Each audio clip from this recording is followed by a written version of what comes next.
حضرت موسیٰ نے اپنے پروردگار سے مشورہ مانگا کہ ہم کہاں جائیں، کہاں ملے گا وہ صاحب علم؟ تو اللہ تعالیٰ نے فرمایا کہ چلے جاؤ ایک ایسے مقام پر جہاں دو سمندروں کا سنگم ہے، وہاں ایک چٹان ہے، اور وہاں تمہاری مچھلی غائب ہو جائے گی۔ وہیں جگہ پر وہ استاذ ملیں گے، اور وہاں ایک جھاڑی ہے، ایک درخت ہے، یعنی ایک سنسان علاقہ ہے، ویران علاقہ۔ اور اسی ویران علاقے میں اللہ تعالیٰ نے حضرت موسیٰ علیہ السلام کے علم حاصل کرنے کی جگہ مقرر کی تھی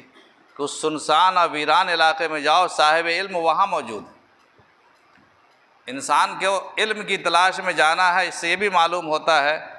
کہ استاذ کو تلاش کرنے میں، استاذ کو پانے کے لیے اگر ہمیں جنگلات اور دیہاتوں میں بھی جانا پڑے تو ہمیں اس میں گریز